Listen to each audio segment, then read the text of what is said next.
시편 5편 3절 말씀 한번 같이 읽어볼까요? 시작. 여호와여, 아침에 주께서 나의 소리를 들으시리니 아침에 내가 주께 기도하고 바라리이다. 아멘. 네, 아침 첫 시간에 내가 하나님 앞에 기도하겠습니다. 하나님, 나의 기도 소리를 이 아침에 들으시게 될 것입니다. 이 아침부터 하나님의 응답을 받고 하나님과 동행하는 삶이 되게 하여 주옵소서.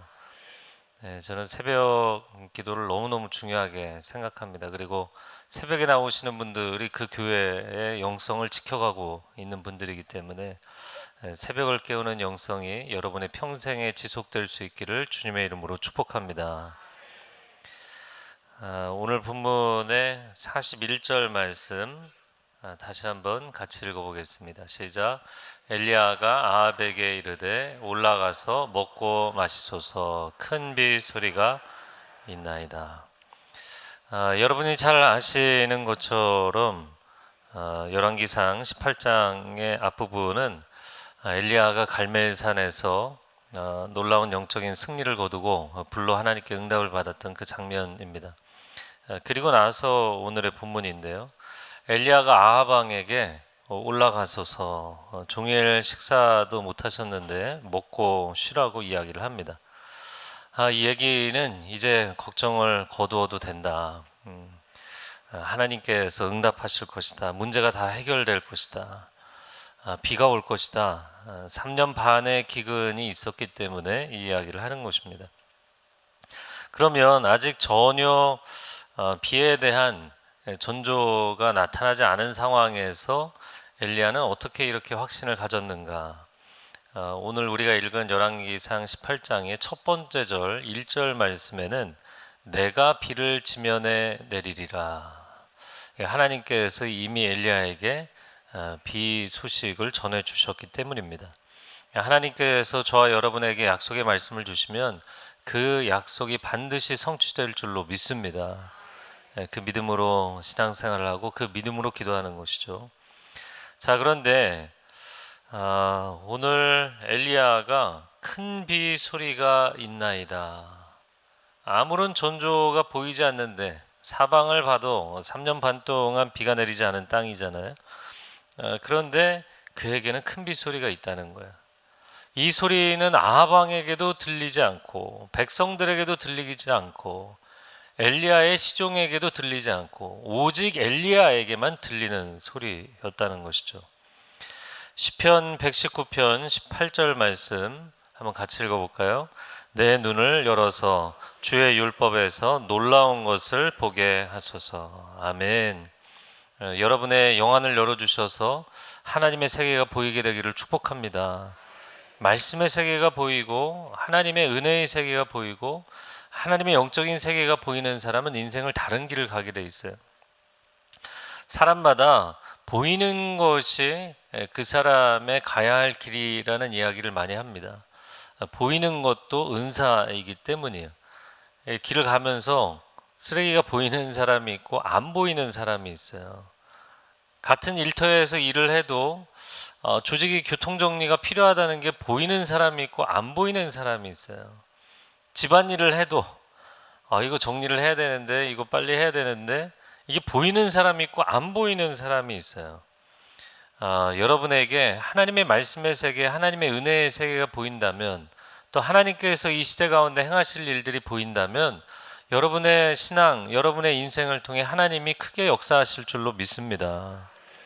사람들은 돈이 보이면 돈을 따라가고 쾌락이 보이면 쾌락을 따라가고 사람의 말소리가 들리면 사람을 따라가게 돼 있고 하나님의 음성이 들리면 하나님을 따라가게 돼 있어요. 제가 목사님과 이렇게 교제하면서 목사님도 공감하시고, 저는 25년을 온누리교회에 있었는데 그 온누리교회에서는 부서 이동이 굉장히 잦은 편입니다. 목회자들도 굉장히 많고 또 사역지도 많기 때문인데, 근데 참 놀라운 것은 제가 25년 있으면서 인사이동을 참 여러 번 했는데 인사이동을 교회에서 이제는 성인 사역을 하십시오, 이제는 해외 밴쿠버 가서 캐나다 밴쿠버에서 사역하십시오, 이제는 들어와서 청년부 사역하십시오, 성인 사역하십시오, 그 사람이 정하는 것 같잖아요. 그런데 교회에서 인사 발령이 나기 전에 항상 하나님이 알려주셨어요. 어디로 가게 될지. 제가 나중에 인사위원회에서 제가 그 역할을 하면서 우리 부서에 이 사람 필요합니다. 이 목사님 저희 부서에 보내주십시오. 아유, 안 됩니다. 저희 부서에도 필요해서 저희가 좀 더 데리고 있겠습니다. 아닙니다. 그분 역량이 있는데 이런 중요한 사역을 맡기면 좋겠습니다. 뭐 그렇다면 그 중요한 사역에는 저희가 보내드리겠습니다. 이게 앉아서 서로 논의를 한단 말이죠.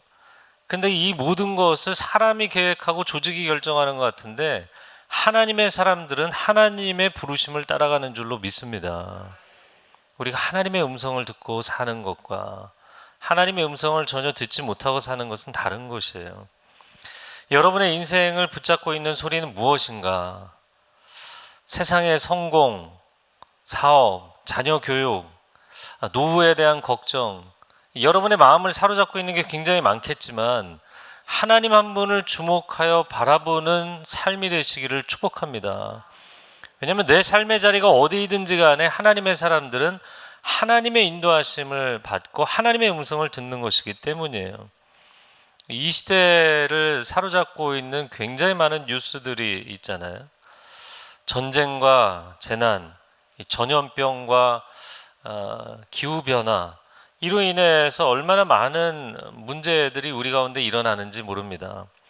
사스와 메르스가 코로나의 전조였고 코로나는 또 다른 더 큰 팬데믹의 전조가 될 것이라고 전문가들이 예고하고 있는 것입니다. 지구 온난화의 문제가 지금 너무나 심각한 문제라서 전문가들이 예상한 것보다 더 빨리 그 데미지를 우리가 경험하고 있어요. 대지진과 쓰나미가 인류 전체 역사보다 지난 100년 동안 일어난 대지진, 리히터 규모 9.0 이상의 대지진과 쓰나미가 더 빈도가 잦았어요. 더 횟수가 많았어요. 과연 지구가 얼마나 버티겠는가? 산불과 홍수의 문제, 이 캘리포니아도 지금 이 산불과 홍수 문제가 심각하잖아요. 평균 기온이 올라가면서 사람이 막을 수 없는 이 산불이 계속 번지고 기후변화로 대홍수가 일어나는 거예요. 우리 주변의 소식들을 계속 귀 기울이고 있다 보면 얼마나 우울한지 모릅니다. 그러나 여러분, 여전히 우리를 향한 하나님의 은혜의 천국문이 열려 있는 줄로 믿습니다. 우리가 세상을 바라보고 살 것인가 아니면 천국문을 바라보고 살 것인가? 인생의 기간이 길든 짧든 우리는 그분 앞에 서게 될 줄로 믿습니다. 천국은 침노하는 자의 것이라고 말씀하셨어요. 우리가 세상에 압도되어 살 것이냐 아니면 천국을 향해서 담대하게 전진하며 살 것이냐. 한 10여 년 전에 그 대한민국에 데이빗 보위라는 소위 어떤 선지자라는 사람이 왔었어요. 그러면서 그때 한반도에 전쟁이 일어날 거라고 해서 굉장히 많은 크리스찬들이 요동쳤습니다. 그 데이빗 보위가 한반도에 전쟁이 날 거라고 유튜브에도 사람들 집회에서도 이야기를 하니까 또 그런 데에 관심이 있는 사람들이 상당히 불안해했습니다. 근데 전쟁이 난다고 한 날이 언제였냐면 일요일이었어요. 제가 그 당시에 이제 여호수아 청년부를 담당하고 있었는데 청년부에서 전도 집회가 있는 날이었습니다. 전도 집회 준비를 하려면 안내팀도 있고 프로그램 팀도 있고 새신자 팀도 있고 중요하게 사역자들이 많잖아요. 근데 중요하게 섬기기로 약속을 했던 청년이 안 나타난 거예요, 주일 예배에. 그래서 제가 연락했습니다. 아니, 오늘 전도 집회인데 왜 교회를 안 나왔냐? 오늘 전쟁이 난답니다. 오늘 한반도에 폭탄이 떨어진답니다. 그렇게 두려워서 본인은 못 나오겠다는 거예요. 그래서 제가 그 청년에게 이렇게 얘기했어요. 만약에 한반도에 전쟁이 나면 어디에 숨어 있든 죽는 거다. 나는 만약에 오늘이 내 인생의 마지막 날이라면 한 명에게 전도하다가 주님 앞에 서겠다. 너 숨어 있다가 너 어디서 왔니? 저 숨어 있다 왔는데요. 하나님 앞에 숨어 있다가 왔다고 이야기하겠냐고. 여러분, 많은 사람들이 이 마지막 구간을 지나가면서 이 환경에 대해서, 시대의 변화에 대해서 두려움에 사로잡히는 사람들이 있더라고요. 이 시간 예수 그리스도의 이름으로 명하노니 우리의 마음에 두려움을 주는 어둠의 영들은 떠나갈지어다. 우리가 천국을 바라보고 하늘을 바라보면 우리 영혼에 어깨를 펴고 가슴을 넓히고 심호흡을 하고 담대히 선포하게 하시는 줄로 믿습니다. 3년 반 기근으로 전 이스라엘 영토가 바싹 마른 상태였어요. 사실 북이스라엘 나라는 경제적으로 굉장히 부유했고 군사력도 강했습니다. 그러니까 아합 왕 때가 북이스라엘의 영적으로 보자면 최악의 시대였지만 사회 경제적으로 보면 부국강병을 이룬 때였어요. 그런데 너무너무 우상 숭배가 심각한 거예요. 이 우상 숭배가 심각해서 하나님이 징계로 기근을 3년 반을 주신 것이거든요. 과연 이러한 시대에도 부흥이 올 수 있을까? 여러분, 팬데믹 3년을 지나면서 한국 교회가 얼마나 타격을 많이 입었는지, 또 북미의 디아스포라 교회도 타격을 굉장히 많이 입었습니다. 대한민국이 경제문화적인 강국이 되었다고 굉장히 자랑스러워하는 시대이지만 여러분, 오늘날 세속화의 문제가 심각합니다. 물질 만능과 쾌락주의가 심각하고 게임과 술과 쾌락에 빠져 있는 사람들이 갈수록 늘어나고 있어요. 미국의 여러 주들이 마리아나를 합법화하면서 이런 문제가 한국까지 넘쳐서 들어오고 있습니다. 그런데 여러분, 이런 문제가 한 단계에서 끝나지 않아요. 더 심각한 마약과 향락에 빠지는 입구 역할을 한다는 게 문제인 것이죠. 미국에서 뿐만 아니라 이제 한국에서 차별금지법이 통과가 되지 않았음에도 불구하고 D&I, Diversity and Inclusion, 다양성에 대해서 포용성을 가져야 된다. 이런 기준을 가지고 회사라든지 관공서라든지 학교에서 굉장히 많은 교육이 이루어지고 있어요. 아니, 국가에서 아직 법을 통과시키지도 않았는데도 불구하고 어린 초등학교 자녀들부터 동성에 대한 교육을 시키는 학교들이 상당히 많습니다. 여러분, 그런데 동성애 이슈에 대해서 제가 잠시 말씀을 드리면 이게 선천적이냐 후천적이냐, 반대하는 사람들은 선천적이기 때문에 후천적이기 때문에 이걸 막아야 된다. 찬성하는 사람들은 선천적이기 때문에 어쩔 수 없다. 이렇게 이야기를 하잖아요. 근데 이 선천적이냐 후천적이냐의 문제가 아니에요. 제가 그래서 많은 청년들을 상담하면서 동성애 문제 때문에 고민하는 청년들, 아니면 그것 때문에 신앙을 떠난 청년들, 또 성전환 수술을 하려는 청년들, 저는 직접 이런 청년들을 만나 상담을 하고 그들을 돕기 때문에 선천적이냐 후천적이냐 문제를 가지고 이야기하는 청년들에게 제가 항상 하는 이야기가 있어요. 사람이 선천적인 것이 다 용인이 된다면 모든 사람은 태어난 그때부터 갖고 있는 몇 가지 문제들이 있는데, 내가 다른 사람이 가진 것을 갖고 싶으면 때려서라도 뺏어서라도 갖고 싶은 게 인간이 갖고 있는 선천적인 문제예요. 여러분, 어린아이들 보십시오. 자기 손에 장난감이 있는데 옆에 친구 거를 때려서 뺏으려고 합니다. 이게 인간이에요.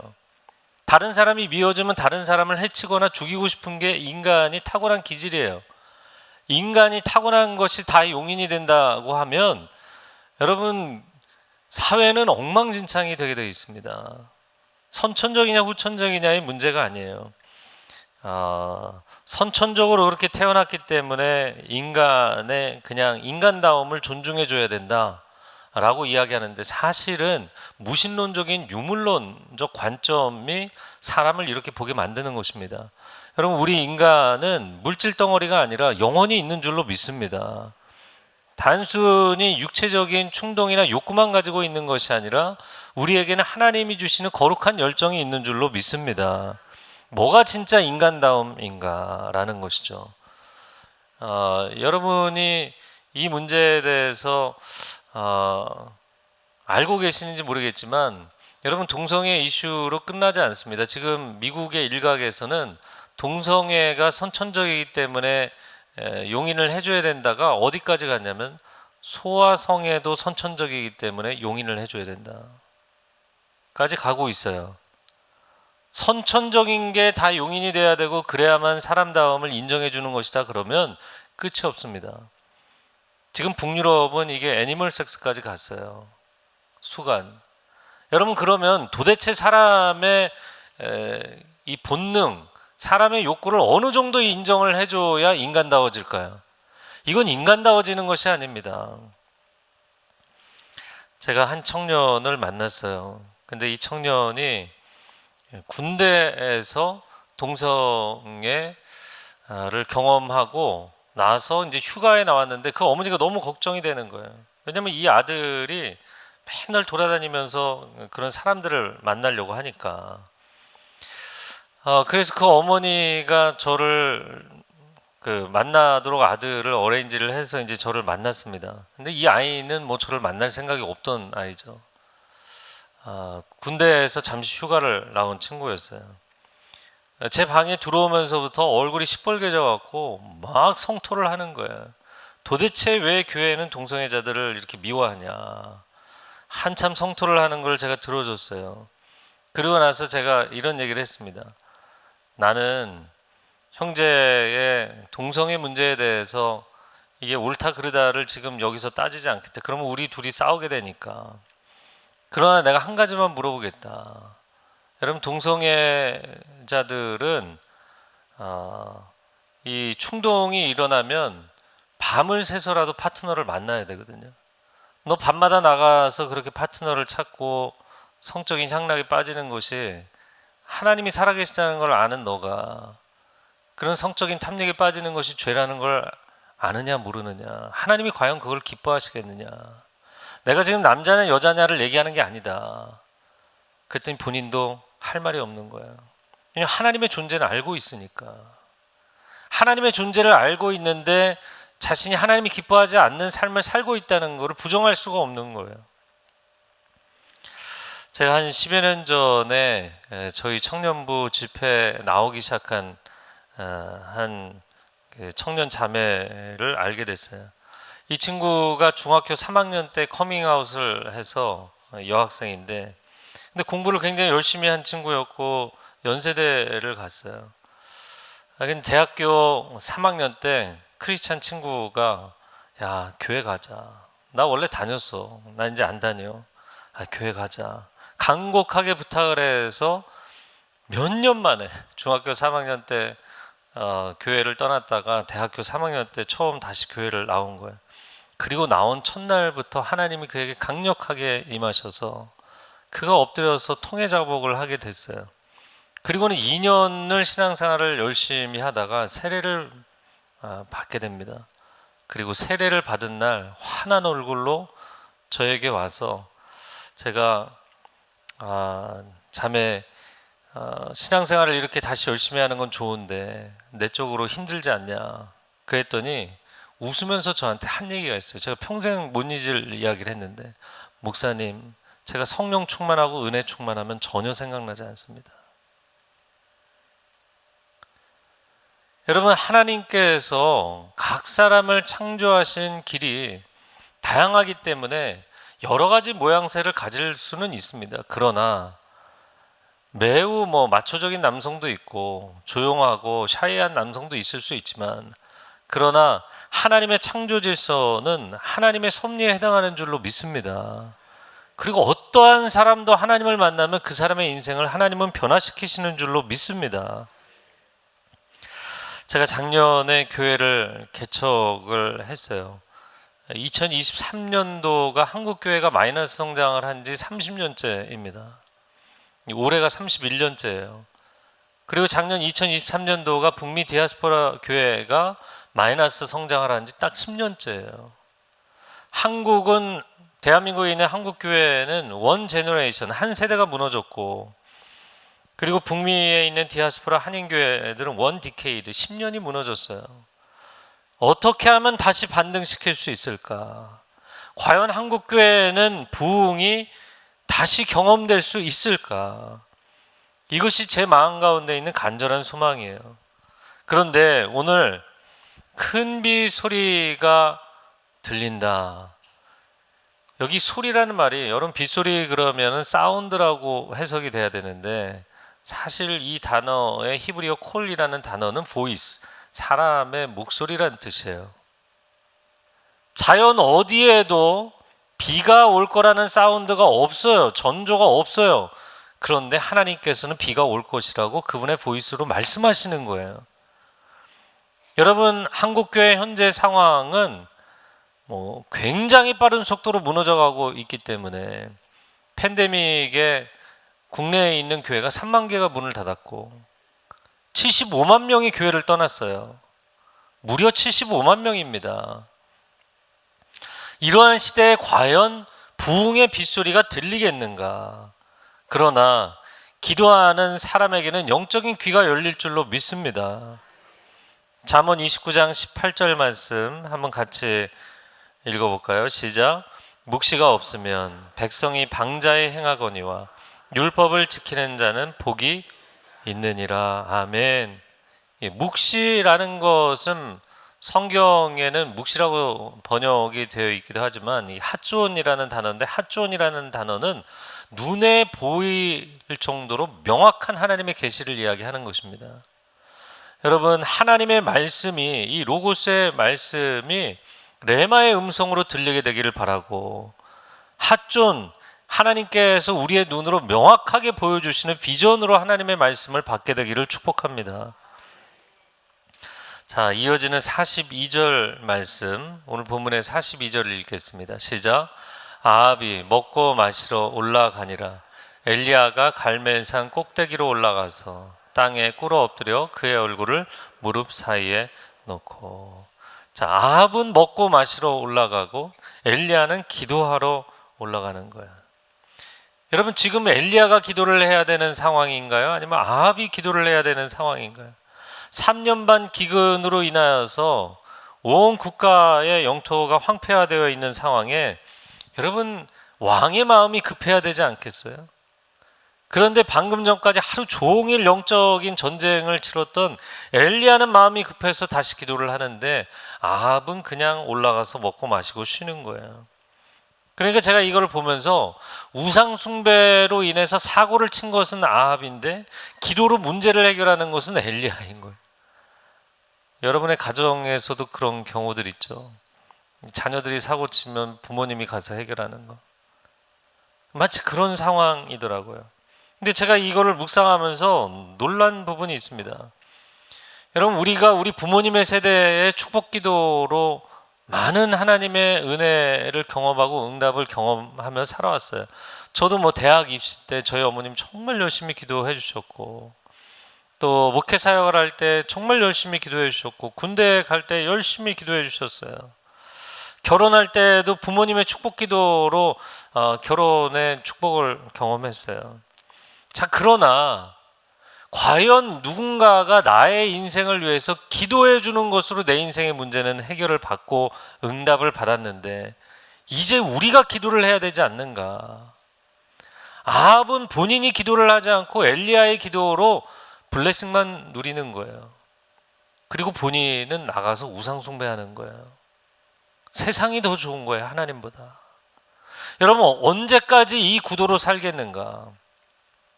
그래서 저희는 새벽에 자녀들을 가능한 한 많이 데리고 나오라고 합니다.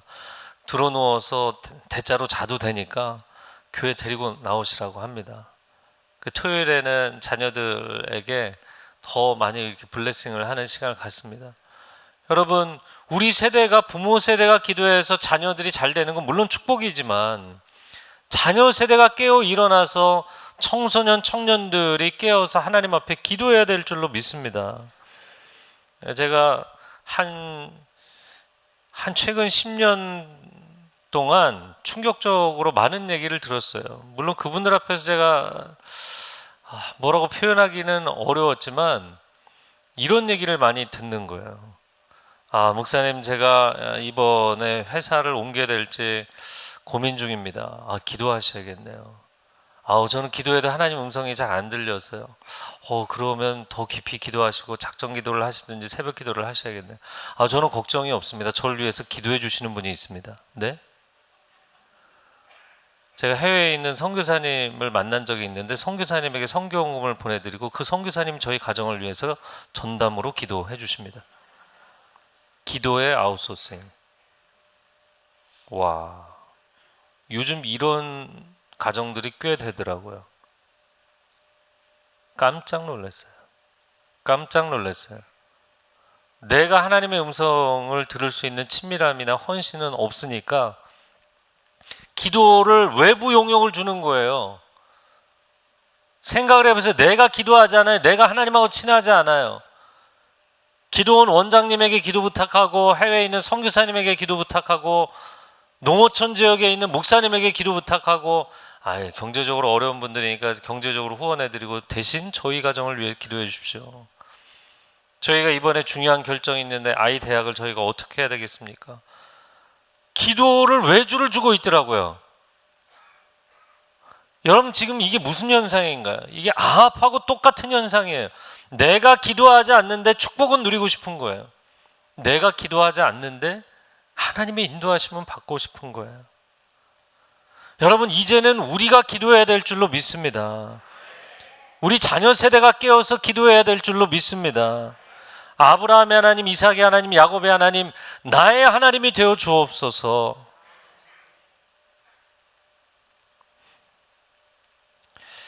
제가 밴쿠버에 2005년도에 밴쿠버 온누리교회가 한 2년 차 됐을 때 발령을 받아서 밴쿠버를 가게 됐어요. 근데 그 당시에 이제 밴쿠버 온누리교회 제가 가게 된 것이 상황을 저는 잘 몰랐는데 처음에 시작하신 목사님에 대해서 친반 이렇게 갈라진 거예요. 제가 주일날 이심 예배를 드리면서 앞으로 열심히 섬기겠습니다. 제가 그때 30대 초반 목사였거든요. 그리고 나서 제가 예배가 끝나고 문가에 서 있는데 이쪽 사람들이 오더니 저 사람들을 만나지 마십시오. 저쪽 분들이 오시더니 이 사람들을 만나지 마십시오. 교회가 완전히 갈라져 있는 교회였어요. 저는 제가 사람들을 인간적인 힘으로 하나 되게 할 아무 능력이 없으니까 새벽에 부르짖어 기도하는 거예요. 전 새벽이 살아나면 교회는 반드시 살아난다고 믿는 사람입니다. 새벽 기도에 한 17명이 와 계시더라고요. 월요일날 새벽 기도를 나와 보니까 교인이 그래도 성인 교인이 한 240명 정도 될 때였어요. 제가 한국에서 올 때 여러분 누군지 알려고 하지 마세요. 알 수도 없어요. 한 분이 본인의 딸이 이혼을 하게 됐는데 좀 만나서 위로를 해달라. 이미 다 결정이 났다. 그래서 제가 그 따님을 새벽 예배를 나오라고 했어요. 저는 일단 새벽 예배 나오게 해서 새벽 예배를 드리고 나서 만나거나 주일날 주일 예배를 나오게 해서 주일 예배를 드리고 상담을 원하시는 분들은 그리고 나서 상담해요. 내가 인간적으로 상담하는 게 사람을 바꾸지 못해요. 하나님을 만나야 변합니다. 이분이 새벽 예배를 나왔어요. 그리고 이야기를 나누고 기도해드리고 그러더니 그 다음날도 새벽 예배를 나왔어요. 그 다음날도 일주일 내내 새벽 예배를 나왔어요. 한 달을 그렇게 새벽 예배를 나오더니 남편을 데리고 이제 남편이 아닐 사람을 데리고 나오기 시작하더니 2달을 같이 새벽 예배를 나오더니 이혼을 포기했어요. 다시 가정이 회복이 됐어요. 첫 주에 17명, 20명이던 새벽 예배가 그 다음 주에 50명, 그 다음 주에 70명, 120명, 150명. 교회가 한 달이 됐는데 240명 중에 220명이 새벽 예배를 나왔어요. 그리고는 예배의 은혜를 받거나 말씀의 은혜를 받는 게 아니라 야, 어떻게 평생에 너가 새벽 예배를 나오냐? 야, 네가 새벽 예배를 나오다니 하나님은 살아계시다. 서로에게 충격을 받는 거예요. 청년들이 청년들은 따로 콜링을 하지도 않았어요. 그런데 청년들이 자기 집의 골방에, 자기 방에 있다가 하나님 음성을 듣는 거예요. 성전에 나아가서 기도해라. 그 청년들이 새벽 예배를 나오기 시작하고, 한 청년은 청년부에서 임원도 하고 찬양팀도 하고 교회 활동 열심히 하는 친구였어요. 근데 약간 사생활이 복잡했거든요. 여자친구도 너무 많고 술 담배 즐기고. 근데 이 친구가 새벽 예배 이렇게 장의자 맨 뒤에 와서 앉은 거예요. 나도 새벽 예배 해야겠다. 그리고 와서 앉아 있는데 1시간 내내 귀신이 그의 귀에 대고 당장 여기서 나가. 내가 너를 가만히 두지 않을 거야. 1시간 동안 그 소리를 듣고 나니까 얘가 상남자인데 얼굴이 허옇게 질리더라고요. 예배가 끝나고 나서 저희 목회자들에게 나와서 저를 위해서 기도해 달라고.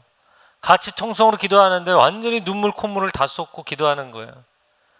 여러분, 저는 사탄은 어리석은 존재라고 생각합니다. 그렇게 위협을 하면 하나님의 백성들이 하나님을 떠나나요? 야, 내가 정신 차리고 살아야겠다. 그리고 나서 이 친구가 변화가 일어나더라고요. 친구랑 앉아서 술을 한잔 하려고 하는데 구역질이 나서 못 마시겠는 거예요. 여러분, 제가 얘기합니다. 술, 담배 한다고 해서 여러분의 구원의 문제가 어떻게 되지 않아요.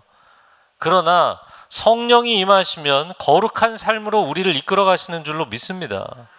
이 친구가 캠퍼스에서 친구가 담배 한 까치를 주니까 피려고 입에 댔는데 구역질이 나서 못 하겠는 거예요.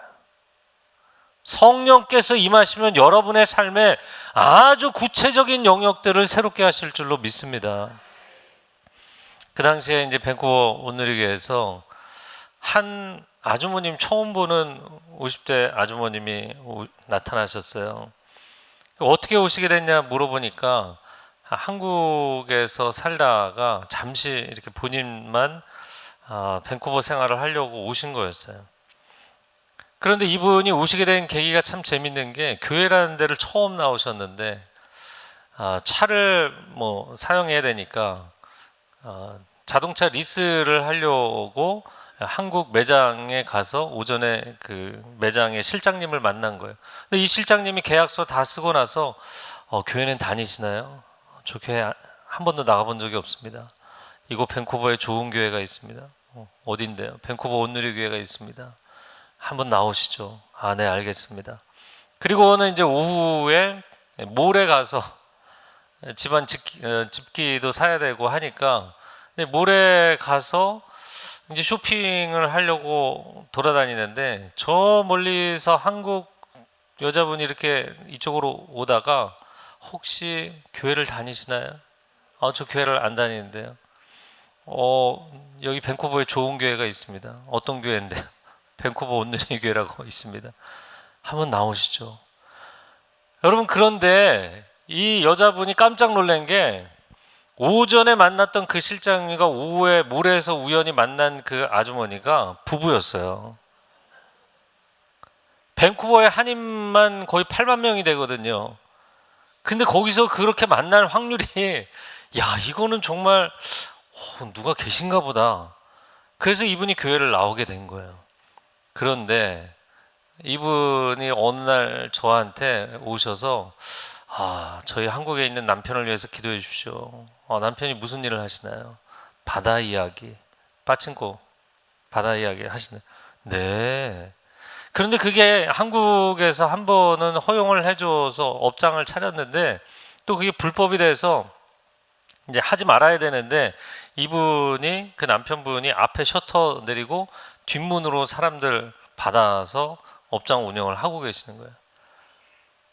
저보고 그 바다 이야기 업장이 잘 되게 해달라고 기도해 달라는데 이게 잘 되게 해달라고 기도를 할 수가 없잖아요. 그리고 이분의 집안 얘기를 들어보니까 줄줄이 무당 집안이었더라고요. 교회를 처음 나와봤고. 근데 참 희한한 게요, 교회를 2번, 3번 나오면서 이분이 증상이 나타나기 시작하는데, 예배당 밖에 있을 땐 상관이 없어요. 근데 예배당 안에만 들어오면 머리가 깨질 듯이 아픈 거예요. 예배에 집중을 할 수 없고 설교를 들을 수가 없는 거예요. 근데 예배당을 나가면 멀쩡해져요. 들어오면 머리가 깨질 듯이 아파요. 그래서 저희가 함께 기도를 했습니다. 그런데 증상이 더 악화가 됐어요. 이제 나중에는 집에서 내가 교회 가야지 생각만 해도 머리가 깨질 듯이 아파요. 교회 갈 생각만 해도 머리가 아파요. 와. 여러분, 제가 이분에게 절대로 포기하지 마십시오. 당신이 영적인 소속이 바뀌는데 절대로 사탄이 놔주려고 하지 않는 겁니다. 너 왜 안 하던 짓을 해? 너 왜 갑자기 교회를 나가? 왜 새벽 기도 안 하던 사람이 새벽 기도를 해? 여러분, 원수가 얼마나 싫어하는지 모릅니다. 여러분, 깨어있는 하나님의 자녀들이 되시기를 축복합니다. 제가 밴쿠버에서 첫 달 그 한 달 동안 기도에 막 불이 붙기 시작해서 새벽 기도가 불이 붙으니까 성도들이 은사가 임하고 영적인 세계가 열리고 하나님의 음성을 듣고 온 교회가 은혜가 충만한 거예요. 그런데 또 한 가지, 사건 사고도 충만해지더라고요. 교인들의 1년치 차 사고가 한 달 만에 다 나는 거예요. 가지 말라는 거예요. 너 평상시에 기도도 안 하던 애가 왜 갑자기 기도를 하냐는 거예요. 깨어나지 말라는 거예요. 그냥 원수의 포로 수용소에 살라는 겁니다. 그러나 우리는 깨어있는 하나님의 자녀들이 되어야 될 줄로 믿습니다. 여러분, 새벽에 이 엘리야가 무릎을 꿇고 자기의 얼굴을 그 무릎 사이에 넣었다는 거잖아요. 여러분, 엎드려서 기도해 보세요. 좀만 기도해도 우리처럼 그 의자 사용하는 문화가 익숙한 사람들은 무릎 꿇는 것 자체가 힘들잖아요. 근데 얼마나 바싹 엎드렸는지 그 무릎 사이에 자기 머리를 넣었다는 거예요. 불로 응답을 받았던 엘리야가 이번에는 비를 내려달라고 기도하는 것입니다. 그런데 하늘에서 불이 떨어지는 게 쉽나요? 비가 내리는 게 쉽나요? 비가 내리는 게 더 쉽지 않나요? 그런데도 불로 응답을 받았고 하나님이 이제 곧 비를 내려주실 거라는 것을 말씀의 약속으로 확답을 받은 상태임에도 불구하고 끝까지 그 자리에서 하나님 앞에 겸비하여 기도하는 거예요. 그 엘리야를 통해서 하나님이 응답하시지 않겠습니까? 여러분, 그런데 너무나 안타까운 것은 많은 사람들이 불로 응답받는 하나님의 역사와 은혜를 체험하고 나면 비는 오겠지. 그리고는 영적으로 해이해지는 사람들이 많아요. 우리는 하나님의 선물을 구하는 사람들이 아니라 하나님의 얼굴을 구하는 사람들이 되시기를 축복합니다. 제가 새벽기도 사역을 오랫동안 하면서 안 보이던 분이 새벽에 나오면 문제가 생긴 거예요. 기도거리가 생긴 거예요. 이분들은 딱 자세를 보면 알아요. 등받이에 편하게 기대지도 못합니다. 앞에 이렇게 간신히 콜치고 너무너무 간절한 거예요, 하나님 앞에.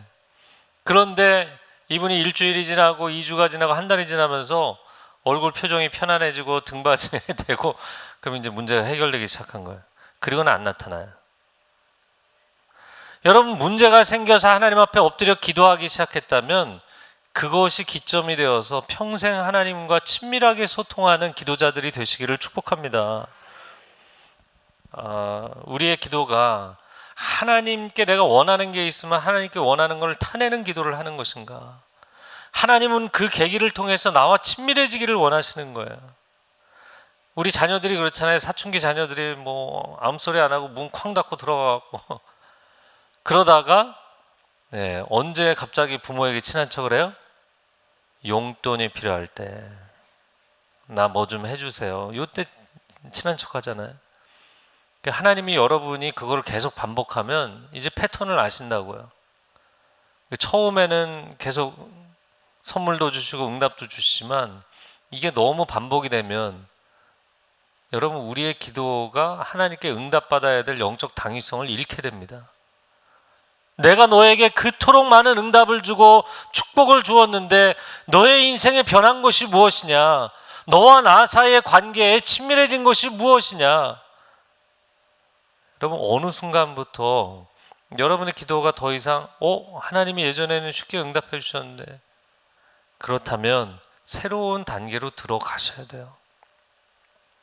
제가 새벽 예배를 드리면서 좀 난감할 때가 있습니다. 한쪽에서는 하나님 저에게는 왜 배우자를 안 주십니까? 저에게도 배우자를 주십시오. 저도 결혼하고 싶습니다. 결혼의 축복을 주십시오. 믿음의 가문을 세울 수 있게 해주십시오. 이쪽에서 막 눈물로 부르짖어 기도합니다. 근데 반대쪽에서는 하나님 이런 배우자를 왜 주셨습니까? 너무 고통스럽습니다. 제가 이 결혼 생활이 너무너무 힘듭니다. 그럼 하나님께서 너가 달라고 하지 않았니? 너가 그렇게 매달려서 달라고 하지 않았니? 여러분, 우리의 인생은 결핍이 있어도 힘들고 그 결핍을 하나님이 채워주셔서 이제는 좋다 해도 사실은 그 길을 가는 것도 힘든 거예요. 결혼을 안 한 상태도 힘들고 결혼을 한 상태도 힘들고 인생 자체가 힘든 거예요. 그러니까 그 인생의 문제를 가지고 하나님 앞에 줄다리기를 할 생각을 하는 것이 아니라 어떠한 상황에서도 하나님의 은혜의 임재를 체험하면 인생의 근본이 달라지게 될 줄로 믿습니다. 내 삶에 무엇이 있느냐 없느냐의 문제가 아니라 하나님이 나와 함께 하심으로 내 인생은 승리하게 되는 줄로 믿습니다. 이 믿음의 고백과 선포가 중요한 것입니다. 자, 이어지는 43절과 4절 말씀을 같이 읽어보겠습니다. 시작. 그의 사환에게 이르되 올라가 바다 쪽을 바라보라. 그가 올라가 바라보고 말하되 아무것도 없나이다. 이르되 7번까지 다시 가라. 7번째 이르러서는 그가 말하되 바다에서 사람의 손만한 작은 구름이 일어나나이다. 이르되 올라가 아합에게 말하기를 비에 막히지 아니하도록 마차를 갖추고 내려가소서 하라 하니라. 사완을 바다 쪽으로, 이 갈멜산은 지중해 연안에 위치해 있는 산입니다. 그러니까 바다 쪽으로 가서 봐라. 이 지중해에서 구름이 오는 구름은 비구름이에요. 그렇기 때문에 이쪽에서 바람이 불고 구름이 오면 비가 온다는 사인이거든요.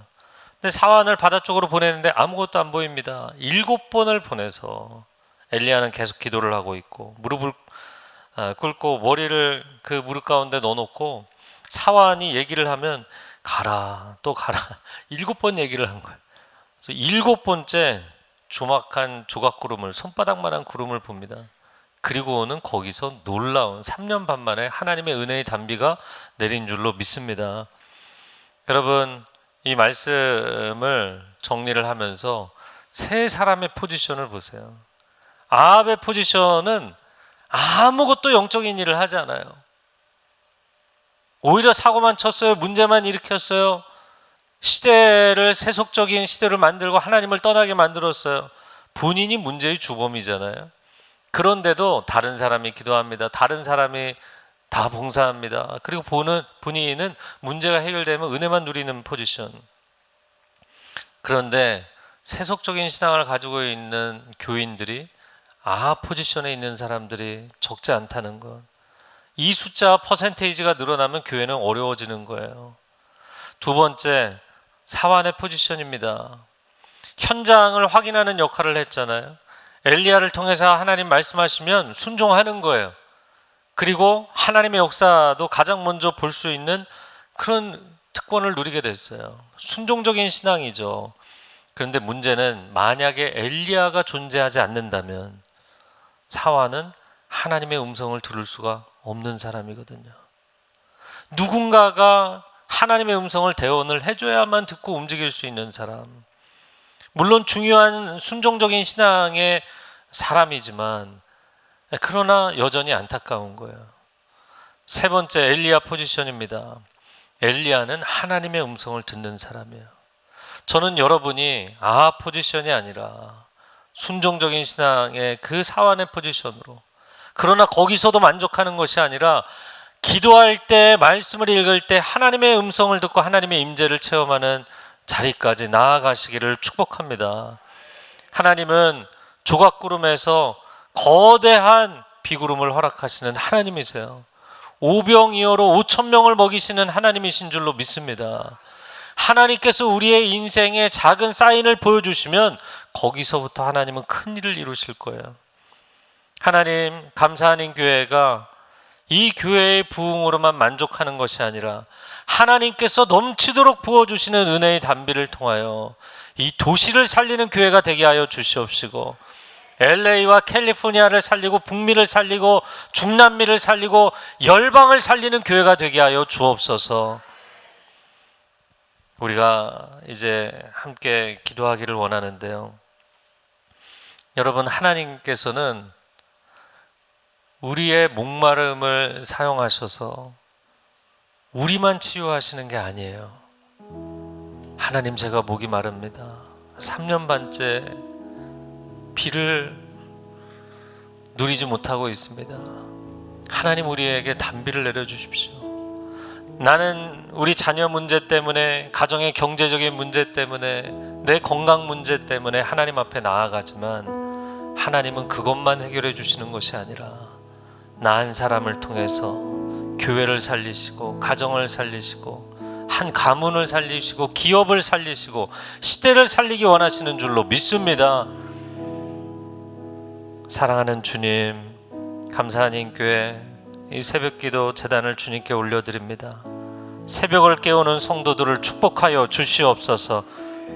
아침에 주님 앞에 부르짖어 기도하는 성도들을 통하여 감사하는 교회가 기도의 능력을 가진 교회가 되게 하여 주시옵시고, 이분들 한 분 한 분에게 하나님의 임재를 충만히 경험시켜 주시고 하나님의 음성을, 말씀을 통하여 듣는 자녀들이 되게 하여 주시어서, 하나님, 이 새벽을 깨워 기도하는 성도들의 가문이 대대로 하나님을 경외하는 가문이 되게 하여 주시옵시고, 시대를 살리는 빛과 소금이 되는 가문들이 되게 하여 주시옵시고, 하나님이 교회를 통하여 북미 대륙을 변화시키시고 중남미를 변화시키시고 열방을 치유하시는 하나님의 역사가 나타나게 하여 주시옵소서. 새해를 행하실 하나님을 기대하며 예수 그리스도의 이름으로 기도합니다. 아멘.